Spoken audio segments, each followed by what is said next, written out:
There was once a Dax cavalry woman, the lover of an Orokin couple named Corfel and Aurelia. What was her name? We do not know, but they never used it. They called her by many pet names, though. For an exotic pet she was to them. Little Sweetness, Tender Petal, Wild Rider. Had a mere Dax been known to be engaging in relations with her betters, she would have been executed on the spot. But the couple's power and influence was such that the affair would never be publicly addressed. Still, they feared to use her name, for names have power. Many gifts they gave her, fine armor, rubido rings, and a horse of her own, on the condition that she never ever named it. Names were for people, not possessions. So long as it remained a mere nameless thing, she would never love it more than them. But the rider could not bear to deny her friend the simple kindness of a name. So she whispered into its ear, "You are Rakani, freshness after rain." And just as the couple had feared, she came to love the horse dearly. This was intolerable to them. The horse had to go. An accidental impalement was arranged. But fate played a cruel trick, and both rider and horse were impaled. Corfel and Aurelia hastened to her side. Ignoring the dying horse, they fretted over their lover as she coughed blood. Continuity was out of the question. In desperation, they turned to a certain expert and pleaded with him to let her live forever. He returned the rider to them, transformed to a warrior of living steel.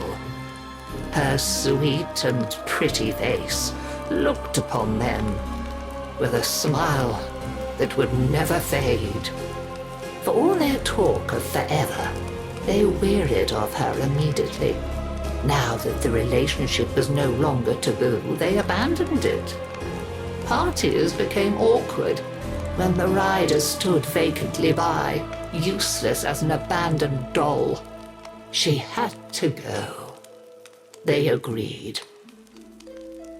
So, arrangements were made with a master of industry, and the rider, all unknowing, accompanied the couple to a facility. She lay down obediently when instructed, showed no emotion when the restraints clamped her limbs, and made not a sound when the full force of the dissolution beam blazed through her head and out of the back of her steel skull. The couple were satisfied. Their sentimental mistake was dead, and furthermore, the smiling doll's face was erased. Now they could erase it from their memory. I doubt I need to tell you what faceless thing clambered jerkily from the facility's waste disposal heap in the still of a Nabarus night.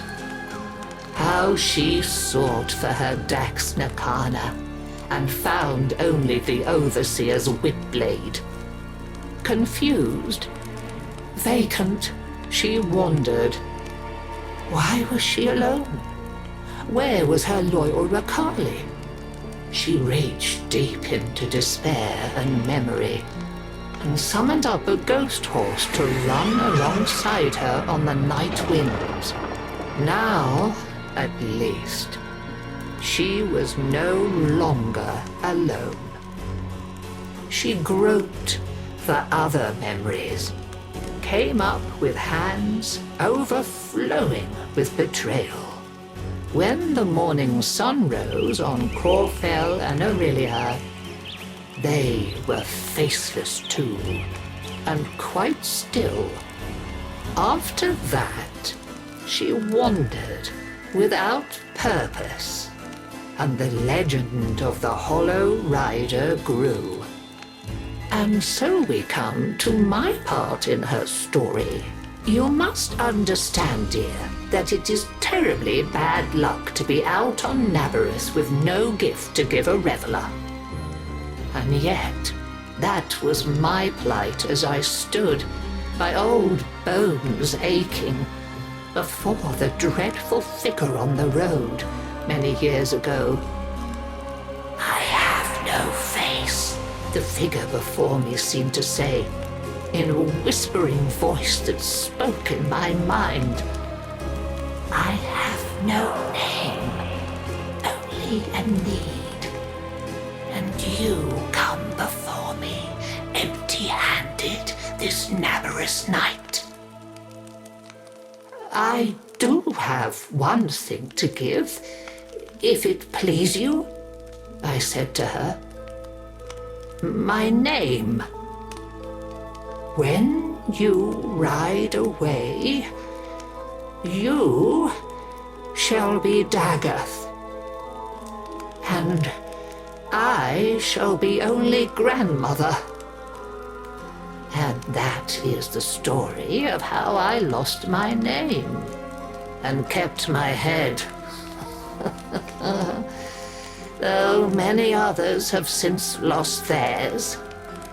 For with her name came a new purpose. Dagath, you see, means the mirror that accuses. They say that none can now look into the gulf where once her face was, without their own sins rising to accuse them, and a swift, sharp sentence following. A happy Navarus to you all.